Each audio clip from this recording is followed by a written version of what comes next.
menitan satu. Next sama kamu.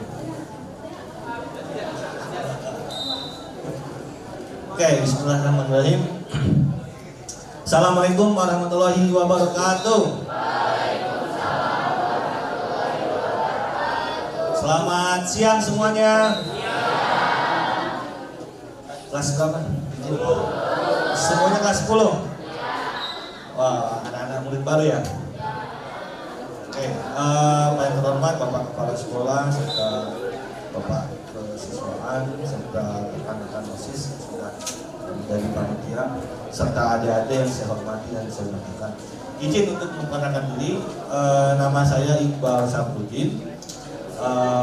Tadi sudah dipaparkan, ringkas ceritanya saya pernah menjadi guru, lalu saya pernah menjadi tenaga ahli di DPR dan DPD, dan juga pernah menjadi administratif. Nah, itu sepintas. Nah, teman-teman, izinkan saya dapatkan amanah oleh Pak Jumanta untuk berbicara soal tentang 4 pilar negara. Nah, teman-teman, sebenarnya 4 pilar ini sudah dilarang oleh Mahkamah Konstitusi. Jadi kalau di Lemhanas itu namanya bukan 4 pilar lagi, tetapi 4 konsensus bangsa. Ya, karena kalau 4 pilar itu artinya dia seperti tiang, ada satu bangun. Tetapi Mahkamah Konstitusi sudah membatalkan itu. Teman-teman boleh mencari di Google tentang Mahkamah Konstitusi membatalkan dan anulir istilah 4 pilar. Tapi tidak masalah, tidak mengurangi esensi apa yang ingin saya sampaikan. Nah, oke, lanjut. Next. Nah, teman-teman, izin 4 konsensus atau 4 pilar kita itu apa saja? Angkat tangan. Ada yang tahu? Oke, undang-undang dasar yang fisik. Ada lagi? Pancasila, terus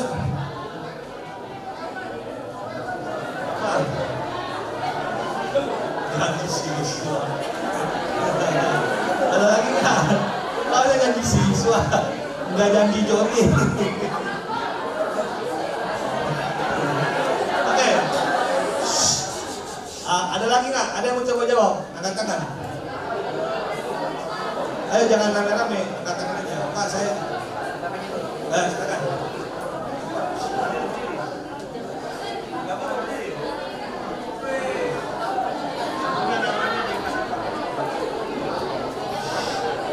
Nama saya Rafian Pun dari 10 TKP 1.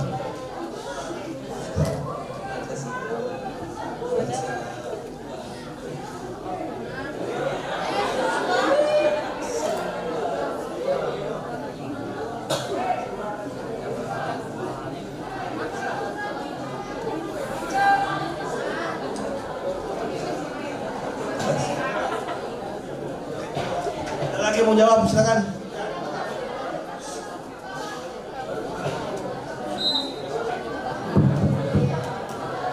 Ya, ada ladies, the first ladies.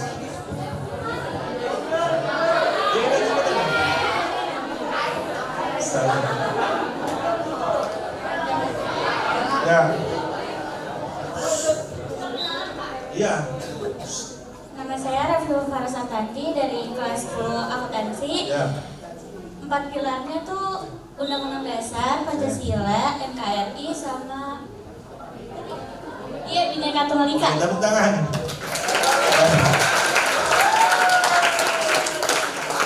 Buka Google ya. Oke, next, lanjut mas. Nah, teman-teman, bahwa 4 konsensus atau 4 pilar itu merupakan sesuatu yang kita sepakati bersama sebagai bangsa, sebagai identitas kebangsaan kita, sebagai warga negara kita. Oke, misalkan sebentar, laptopnya rusak.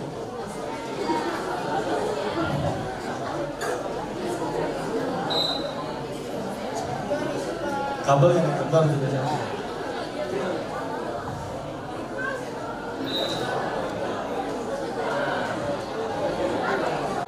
Tadi sudah ada Pancasila, lalu yang kedua adalah Undang-Undang Dasar 1945. Ada yang tahu di dalam konstitusi kita, di dalam preambul pembuka pembentukan UUD 45 ada tujuan bangsa Indonesia. Angkat tangan siapa yang tahu? Apa? Di kalimat akhir itu ada dalam konstitusi itu.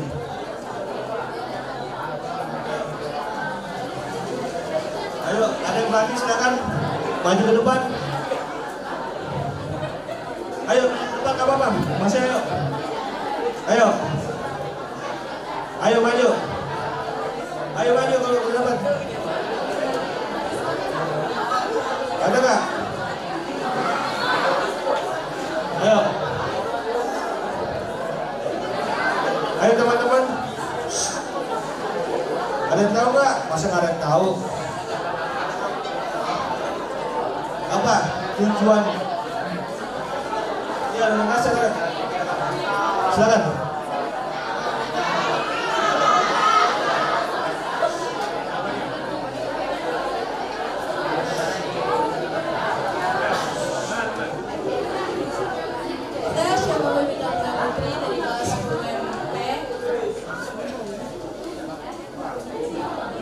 Tujuannya adalah mencerdaskan kehidupan bangsa, memajukan kesejahteraan umum, dan ikut serta dalam ketertiban dunia.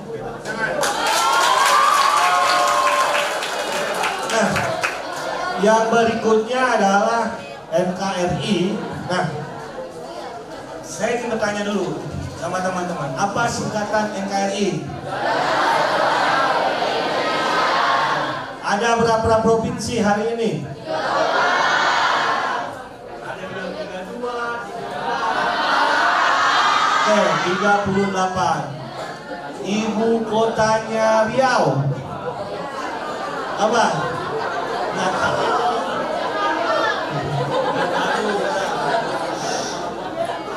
Saya tunjuk ya. Siap-siap. Saya tunjuk ya. Kamu yang sini. Depan.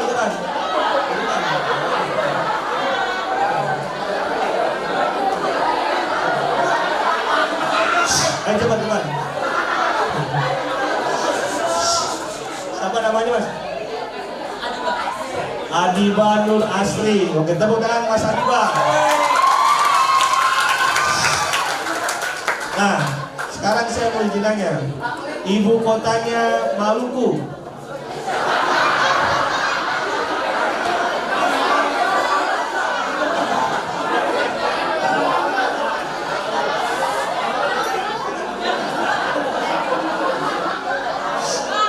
Ibu kota Maluku Utara.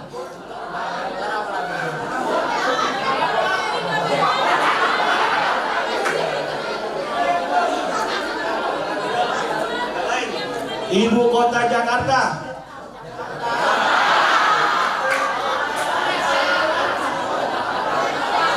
Ayo.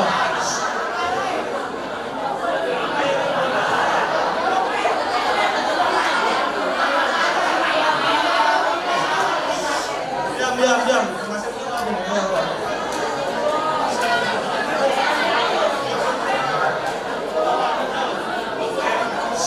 Ibu kota, yang gampang ya, ibu kota Semarang.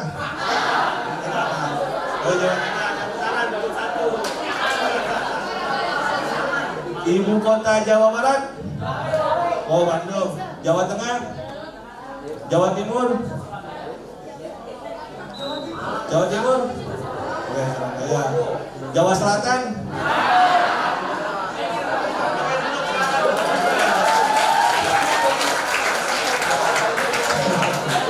Nah, teman-teman, jadi teman-teman selaku anak muda masyarakat Indonesia, rakyat Indonesia harus tahu berapa jumlah provinsi kita dan apa nama ibu kotanya. Ada beberapa daerah yang pindah ibu kota. Kalimantan Selatan itu tadinya Banjarmasin pindah menjadi Banjarbaru. Maluku Utara yang tadi Ternate pindah menjadi Sofifi. Nah, teman-teman harus tahu itu. Karena nanti ketika tes menjadi polisi, menjadi tentara, yang dites itu adalah tes tentang mata pelajaran PPKN, serius. Ya, bicara soal undang-undang, editorial, bicara soal politik, bicara soal sejarah, dan itu akan bicara soal PPKN. Matematikanya belakangan. Matematikanya nggak sulit kok kalau kalian tes jadi polisi, jadi tentara. Tapi bagaimana teman-teman memahami, banyak baca perihal soal tentang 4 pilar ini, selalu keluar. Nah, izin saya lanjut. Yang terakhir adalah Bhinneka Tunggal Ika. Nah, ada yang tahu artinya apa? Oh, mau maju. Nah, semboyan ini teman-teman merupakan semboyan bangsa Indonesia yang memang hadir begitu beragam banyak penduduknya. Saya yakin di sini sudah ada darah campur-campur. Ya, tidak ada yang murni asli. Sama campur dari mana? Nama saya Adi Nurdi. Dari kelas 10 dengan kedua. Kalau mama dari Riau, Sumatera Barat, Padang. Medit. Jadi bahwa dengan perbedaan-perbedaan ini kita harus menjaga. Nah, teman-teman coba teman-teman lihat peta Indonesia. Bahwa peta Indonesia itu merupakan bentuk negara yang paling indah di dunia. Dan luasnya hampir sama dengan benua Eropa kalau diuruk lautannya. Jadi kalau negara Indonesia itu merupakan liga yang paling mahal, liga Indonesia paling mahal di dunia. Anda bisa bayangkan kalau dari Persija main ke Persipura itu sama dengan Persija main ke Cina, karena hampir sama jarak terbangnya dan jauh. Jadi kalau ada yang bilang tiket kita lebih mahal daripada ke luar negeri, dia nggak paham bagaimana mengukur jarak. Jadi kita itu terlalu luas teman-teman ya. Dan juga banyak identitasnya. Ada suku dari Riau, ada orang Padang, ada orang Batak, ada orang Betawi, ada orang Ambon, ada orang Madura, ada Jawa, ada Samin, ada suku Tengger, ada Papua. Papua dibagi lagi. Ya, next. Rusak ya? Apa itu rusak?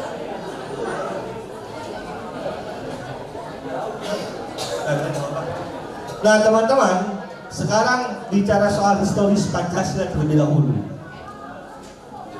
Tanggal berapa Pancasila diresmikan sebagai ideologi negara? Wah. Pertanyaannya, kapan Pancasila disahkan? 18 Agustus 45. Kapan Pancasila mulai dicetuskan? 1 Juni 1945. Ada perdebatan panjang itu. Nah, teman-teman semua yang saya hormati, nah, tadi gini, kenapa saya katakan sampai tidak hafal Pancasila? Tapi sebenarnya yang membedakan kita dengan orang asing adalah kita hafal Pancasila. Problemnya adalah bagaimana kita harus bisa melaksanakan nilai-nilai dari Pancasila itu sendiri. Secara nggak langsung teman-teman yang rajin ibadah, rajin sholat, itu sudah mengimplementasinya sila pertama. Teman-teman yang suka bermusyawarah, sering berdebat dan menghargai perbedaan, itu sudah masuk sila keempat. Dari kelima sila, menurut adik-adik, mana yang sulit untuk diwujudkan di republik ini? Sila ke. Oke, saya butuh 2 orang untuk berani ke depan. Ayo. Ayo maju. Maju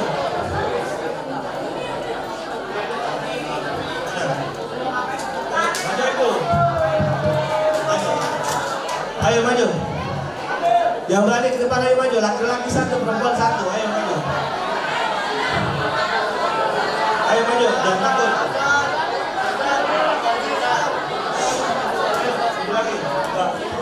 Lagi, perempuan. Ayo jangan takut. Kamu maju. Ayo maju.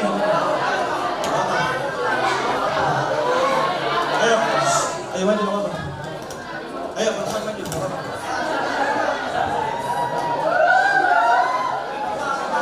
Depan, nggak apa-apa.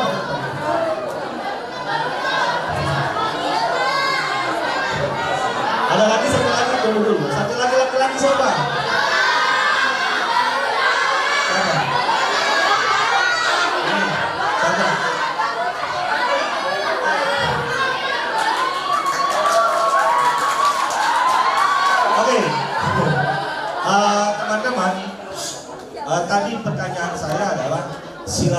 sulit untuk diwujudkan. Lalu sila kelima, nah, apa alasanmu kenapa sila kelima sulit diwujudkan? Menurut saya sih bukan apa ya, menurut saya sih sila itu tidak ada yang bisa, karena tergantung dengan opinion masing-masing. Ada yang bilang sila ketiga, sisa, kelima, tapi menurut saya lebih kelima karena itu benar-benar ya, keadilan itu kadang berbeda di mata orang lain. Ya.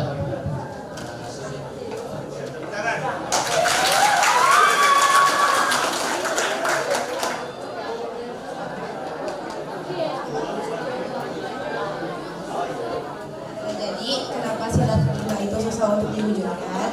Karena itu menyangkut tentang keadilan. Banyak orang tuh yang nggak sadar kalau mereka tuh berlaku nggak adil terhadap sesamanya. Lagi juga walaupun kita nih bersatu dalam Bhinneka Tunggal Ika, nggak banyak juga loh orang yang masih rasis. Terus abis itu juga nggak cuma kita-kitanya aja, tapi pemerintah juga kayak maksudnya standar kayak sosialnya gitu agak jomplang gitu loh kalau misalnya dilihat. Itu aja sih dia. Silakan duduk teman-teman. Nah teman-teman, bahwa Pancasila itu sifatnya baik sebenarnya.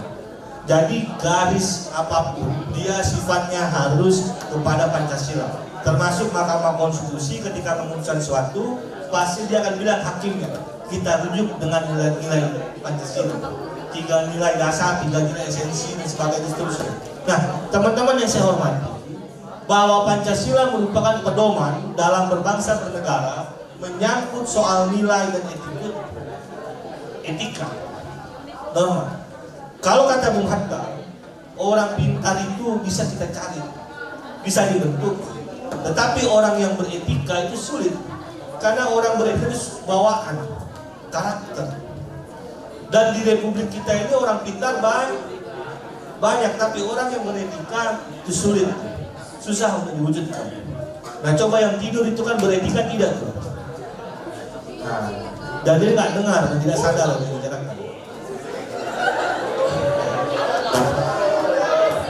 Nah itu contoh satu. Nah next. Nah teman-teman semua yang saya hormati, bahwa Pancasila dalam proses perumusannya tidak begitu mudah dibayangkan. Selain perdebatan yang panjang dari pra kemerdekaan, pasca kemerdekaan hingga reformasi 98, dia mengalami rongrongan. Boleh cek di buka buku sejarahnya itu, boleh cek di internet. Bagaimana di tahun 98 ketika reformasi pun Pancasila digugat di dalam undang-undangnya. Apa itu sila pertama? Bicara soal syariat Islam bagi pemeluknya. Tapi itu pun sudah selesai karena sudah dimusyawarahkan dan tidak ada perdebatan lagi. Bahwa Pancasila hari ini adalah merupakan Pancasila hasil daripada mufakat. Nah, kalau ada yang menentang Pancasila, maka kita bukan tentang Pancasila, kita tidak akan bisa tentang Pancasila tuh. Kalau kita di dalam politik katakan banyak orang membenturkan Pancasila dengan agama. Maka kalau teman-teman suka baca buku, bisa cari di media atau beli toko buku online. Itu banyak yang menulis tentang negara dan Pancasila. Kalau bukunya sampai Ma'arif katakan itu bicara soal tentang negara, Islam dan Pancasila. Termasuk Profesor Almarhum Salim Said itu pun sama, dia menulis tentang bagaimana benturan antara Islam dan negara.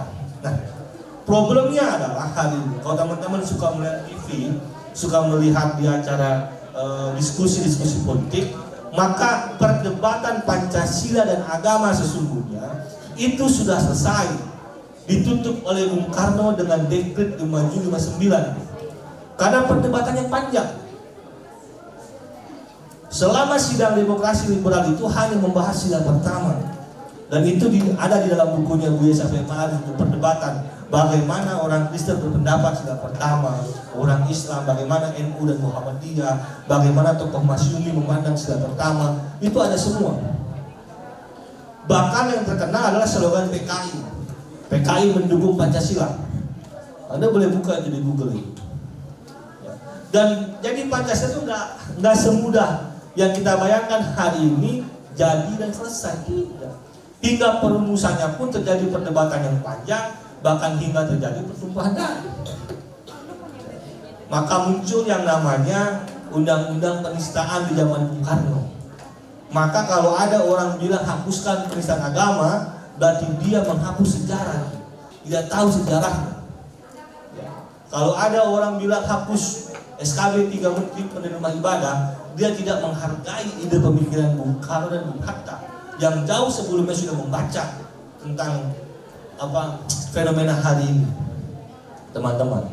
Ya, nah, next, saya rasa sudah khatam ini. Nah, sebelum masuk ke konstitusi, teman-teman, bahwa Pancasila pada akhirnya ya, dia ditafsirkan oleh masing-masing setiap warga negara. Jadi pasca Orde Baru turun, Soeharto turun, Pancasila tidak boleh ditafsirkan oleh penguasa, tidak boleh. Jadi kalau di mata kuliah Pancasila itu di kampus, saya mengajarkan bahwa Pancasila itu juga dijerumuskan oleh para elit kita.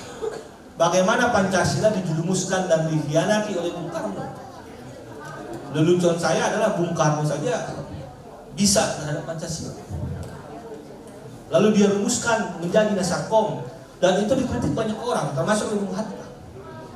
Nah, yang berikutnya di zaman Soeharto, Pancasila dijadikan alat untuk pemukul bagi pengkritiknya.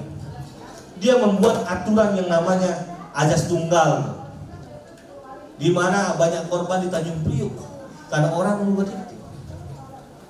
Jadi penentangan agama dengan Pancasila jangan usah dipanas-panasi. Maka kalau dia tidak pilih si X maka dia tidak Pancasilais, gitu kan tidak. Jangan pernah menyangkutkan agama dengan Pancasila, please jangan dibenturkan. Anda sebagai anak muda jangan mau dikompor-kompori ketika Anda jadi pemilih untuk berdebat panjang bahkan sampai pukul-pukulan, jangan. Ya. Nah, sebelum masuk ke UUD 45, maka kita sebagai anak muda harus bisa mempertahankan Pancasila. Bahwa Pancasila sebagai alat pemersatu kita. Ya. Kita harus ingat bahwa Pancasila merupakan warisan yang diberikan oleh founder-founder kita untuk bisa menjaga republik ini. Nah, yang berikutnya teman-teman, bicara soal Pancasila, bicara soal Undang-Undang 45, Undang-Undang Dasar 45 merupakan konstitusi dasar hukum negara kita, dan di sana dimuat secara langsung bagaimana unsur urusan penguasa atau unsur kekuasaan diatur dalam konstitusi, bicara soal tentang warga negara. Yang ketiga, di dalam konstitusi diatur juga bagaimana mengelola kekuasaan. Yang keempat, dalam konstitusi juga mengatur tentang Anda sebagai warga negara. Yang terakhir, konstitusi mengatur antara hubungan warga negara dengan penguasa. Nah, adik-adik yang saya hormati, di dalam perkuliahan saya diajari oleh orang Jerman bahwa konstitusi kita itu berciri-cirikan daripada undang-undang negara liberal itu. Adik-adik sudah dapat materi dari saya, jangan menulis lagi bahwa Indonesia bukan negara liberal. Tidak, kita ini pun saya tidak langsung sudah liberal. Nah, di dalam konstitusi kita itu muncul yang namanya hak warga negara, hak Anda sebagai pelajar, hak Anda sebagai warga negara. Apa? Hak mendapat pekerjaan yang layak, hak kebebasan berpendapat, hak organisasi, seterusnya. Nah, negara mengatur itu, Undang-Undang Dasar mengatur itu. Apakah Undang-Undang Dasar 45 merupakan barang suci yang tidak boleh diamandemen, tidak boleh dirubah? Tidak. Undang-Undang Dasar 45 bukan barang suci yang tidak boleh diotak-atik oleh rakyat kita, tapi dengan cara mekanisme yang bagus, mekanisme yang sah secara aturan. Maka muncul isu-isu belakangan yang namanya amandemen. Nah, Kalau teman-teman kritis, teman-teman diajari oleh Bapak Ibu guru BPKN, coba buka Undang-Undang 45. Ada nggak yang tidak sesuai dengan prakteknya? Banyak. Katakan di dalam Undang-Undang 45 diatur Presiden berhak untuk memilih Gubernur Bank Indonesia dan Panglima TNI katakan dan Kapolri. Tapi kan harus melalui persetujuan DPR. Apalagi DPD. Di dalam konstitusi kita jelas bunyinya adalah bicameral, 2 kamar. Prakteknya hanya 1 kamar, yaitu DPR yang aktif dan membuat dan sebagainya. Nah ternyata DPD di dalam konstitusi kita tidak banyak melakukan apapun karena dibatasi oleh Undang-Undang 45 oleh konstitusi. Maka banyak sekali pengusulan untuk mengamandemen Undang-Undang 45. Ya, saya tidak mengajari teman-teman harus hal-hal yang indah-indah, tapi kita harus melihat realita bahwa konstitusi kita memang harus direvisi, poin-poin yang memang tidak bagus, poin-poin yang multitafsir harus diperjelas. Katakan hari ini teman-teman, boleh nggak katakan Presiden Jokowi menjadi wapres? Boleh nggak? Boleh saja, karena di dalam konstitusi tidak diatur dengan jelas. Bunyinya hanya presiden cukup 2 periode, tapi tidak diatur bahwa setelah jadi presiden tidak boleh menjadi presiden. Jadi kita harus membuat hal-hal yang mengantisipasi itu. Walaupun hari ini belum ada presiden mundur menjadi wapres, belum ada. Putin katakan presiden Rusia, dia itu memainkan konstitusi, makanya dia bisa jadi perdana menteri, bisa jadi presiden. Gimana maunya dia? Hari ini sebagai presiden dia ubah presidensial. Ketika dia jadi perdana menteri dia ubah jadi parlementer sistem negaranya. Jadi tidak apa? Di dalam negara itu ada namanya penyalahgunaan kekuasaan selalu ada. Oke, Putin hebat katakan, tapi di dalam kehebatannya dia juga melanggar terhadap hak keluarga negaranya di Rusia. Lawan politiknya dibunuh. Lalu apakah Erdogan hebat? Dia juga sama. 10 tahun hebat, selebihnya dia sudah mulai serahkan kekuasaan. Soeharto pun sama. 10 tahun dia mimpin dengan baik, selebihnya dia menjadi setan untuk berkuasa dan berkuat. Soeharto banyak jasanya, dosanya pun banyak. Itu kata Gus Dur. Nah, oke, next. Nah, ini dia teman-teman. Ada amandemen. Kita sudah mengalami perubahan 99, 2021 dan 2002. Ya, dan ini adalah amanah konstitusi. Banyak perubahan-perubahannya teman-teman. Katakan di status kewarganegaraan. Di dalam konstitusi ini berbunyi adalah warga Indonesia bukan dilindungi lagi, dihapus menjadi warga negara Indonesia. Dan itu akan banyak aspek sejarahnya. Kenapa harus WNI? Kenapa pribumi dihapus? Dan hari ini banyak orang bilang harus kembali kepada pribumi. Karena banyak contoh di negara-negara lain yang presidennya kabur ke negara lain ketika negara sedang rusuh. Kenapa? Karena dia bukan orang asli. Dia bisa pindah ke negaraan. Nah, ini yang kita tidak inginkan. Oke, next. Nah, teman-teman, konstitusi pertama alatnya adalah pembatasan kekuasaan. Yang kedua, pedoman dasar bagi negara, bagi lembaga-lembaga eksekutif, yudikatif, ya, eksekutif untuk membuat yang namanya aturan. Yang ketiga adalah pengakuan terhadap hak warga negara. Yang terakhir sebagai sumber hukum. Jadi kalau Anda menggugat itu harus ada kaitannya dengan konstitusi. Saya kasih contoh. Ketika orang menggugat pasal pencalonan DPR di zaman PSBY dulu pernah dibatasi. Orang yang sudah maju maka keluarganya nggak boleh maju. Lalu dia menggugat ke Mahkamah Konstitusi dengan dalil apa? Kenapa saya mau maju dilarang? Padahal ini menyangkut hak konstitusi saya yang diatur di dalam Undang-Undang Dasar 45. Dan jadi sebagai sumber hukum, sebagai patokan. Ada juga dulu lulusan dari UI, dia menggugat yang namanya Undang-Undang Pernikahan. Kami ini saling mencintai. hak konstitusi kami diambil, nggak boleh kami bertemu.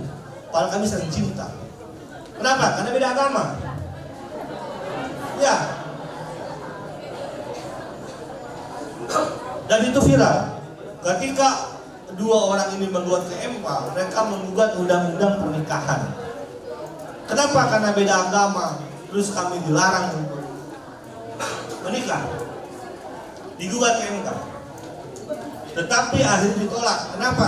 Karena tidak sesuai dengan sila pertama. Tidak sesuai dengan nilai-nilai dasar pada sila pertama, ketuhanan yang Maha Esa.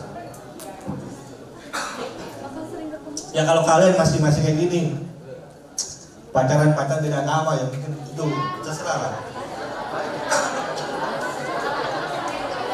Tetapi kalau sudah masuk usia 20, 25, itu jangan harap. Ya, bisa. Karena nanti ketika nikah beda agama itu harus menyiapkan dua identitas. Gak bisa. Kalau Anda nikahnya mau aman, nikah di Singapura.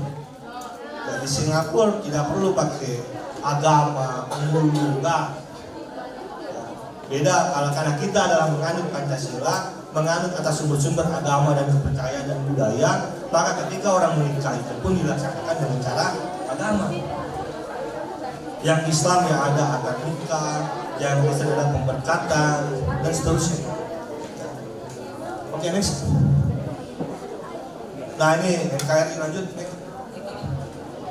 Oke, nah cukup. Nah teman-teman, setelah Undang-Undang Dasar 45 yang sudah saya jelaskan sama teman-teman pada realnya, maka kita masuk ke dalam yang namanya NKRI. Nah, kenapa dalam 4 pilar ini muncul NKRI?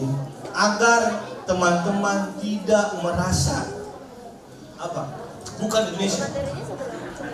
Kalau teman-teman bicara soal NKRI, maka yang harus kita perhatikan adalah bagaimana negara melakukan sesuatu atau melakukan program atau kerja yang memang membuat masyarakat bangga terhadap Indonesia. Kalau di zaman Soeharto dulu, Pak Habibie itu membuat pesawat. Boleh tanya sama orang tua teman-teman itu. Di tahun 95, Indonesia merdeka 55 tahun, semua stasiun televisi menyiarkan langsung bagaimana bangsa Indonesia bisa membuat pesawat. Dan itu hasil karya bangsa. Lalu hari ini kita punya yang namanya kereta cepat, dibuat oleh Cina. Dananya juga dari Cina. Nah, teman-teman, untuk memunculkan itu maka negara kesatuan kita ke Indonesia harus kedaulatan. Gimana bangsa kita berdaulat kalau negara tidak hadir mengedukasi dan segera menyiapkan program agar masyarakat cinta pada Indonesia? Bagaimana mungkin orang Indonesia cinta produk Indonesia karena negara pun tak mampu memproduksi barang Indonesia? Di sini katakanlah handphone. Siapa yang pakai handphone Xiaomi? Oh banyak. Handphone Samsung. Samsung. Handphone Oppo. Pakai Oppo mas? Dia ganteng ya? iPhone siapa? Wah. Banyak ya? Handphonenya apa mas? Handphone kayak apa? iPhone berapa? iPhone 11. Ada yang punya iPhone 20? Oh, ada di belakang. Oke. Nah, yang berikutnya teman-teman, bicara soal integrasi sosial. Tadi temennya sudah bicara. Siapa namanya Pak tadi?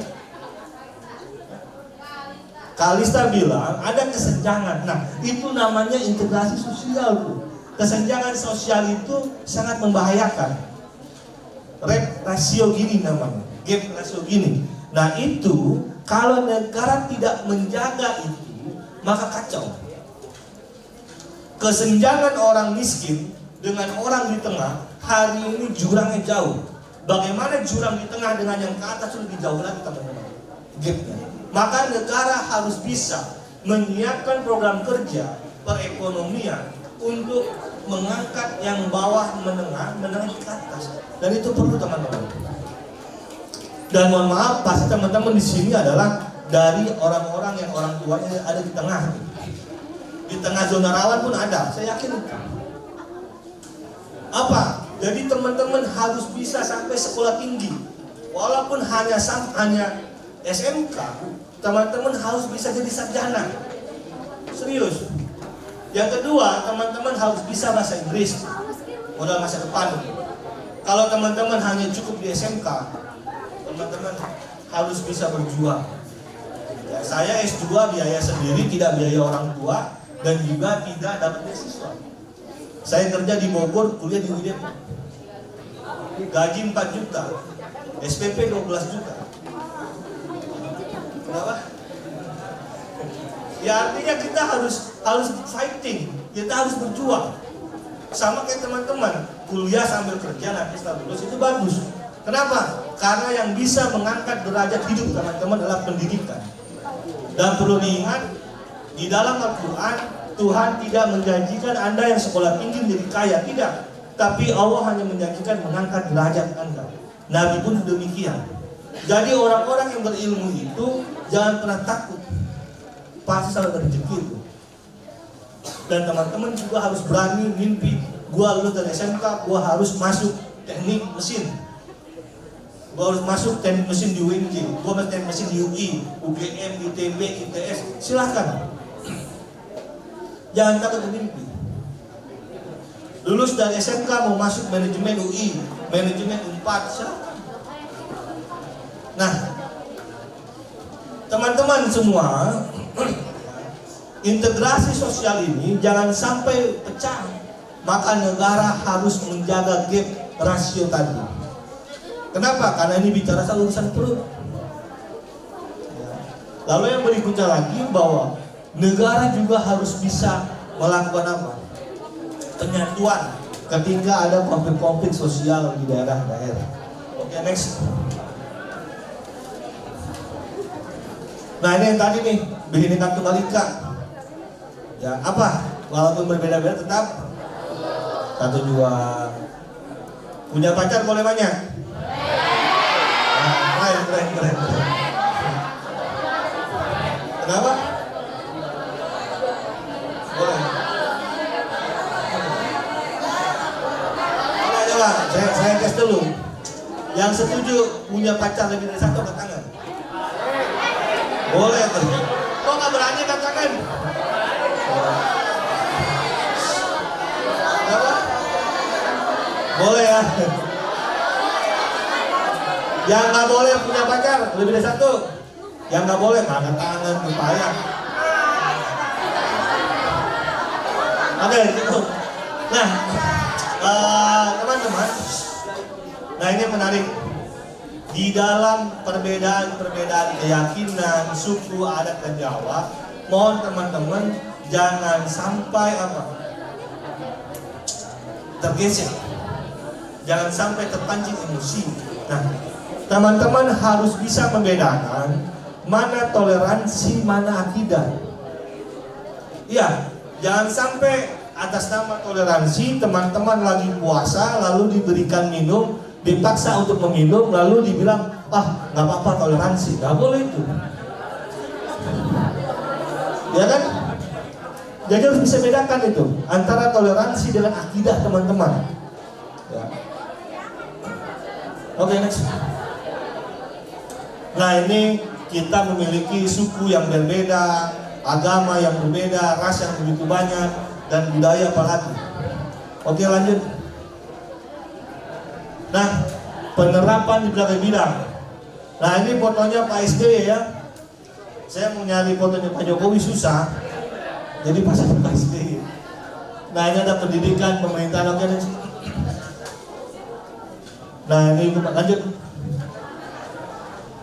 Oke, ini tantangan dan peluang. Lanjut. Nah, tantangan kita sebagai bangsa yang pertama, ancaman ideologi asing.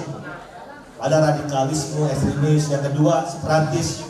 Yang ketiga, intoleransi. Yang keempat, radikal. Nah, teman-teman yang saya hormati, ideologi asing ini yang bicara soal LGBT. Teman-teman hati-hati. Ya.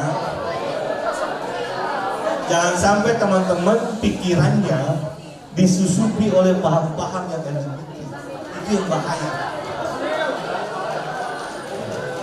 Nggak boleh, sekali lagi tidak boleh.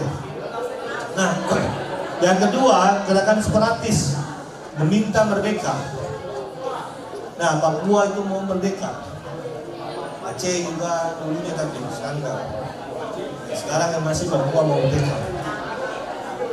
Oke, ada berikut intoleransi. Nah, ini yang menarik. Yang kelima, radikalisme. Nanti kasih saya pertanyaannya biar saya bisa menjawab. Oke, next. Mana? Oh iya, peluangnya. Nah, yang peluangnya bagaimana inovasi teknologi sebagai pemersatu. Yang kedua, bagaimana pendidikan bisa berakses global. Tidak perlu mahal. Sekarang pakai internet, live streaming, semuanya bisa. Kita bisa melihat. Yang ketiga, globalisasi dan penguatan identitas bangsa. Dan yang keempat, kolaborasi. Ya, kerjasama dengan Malaysia, dengan Thailand untuk menjaga batas-batas wilayah kita seperti apa. Oke, next, lanjut. Oke, next. Nah, ini sebagai mahasiswa atau sebagai adik-adik sebagai pelajar nilai Pancasila, lalu sebagai nilai-nilai kebangsaan, tadi menari, seterusnya. Oke, lanjut. Oke, next. Oke, guys, sudah selesai. Lanjut. Oke, dah, stop. Oke.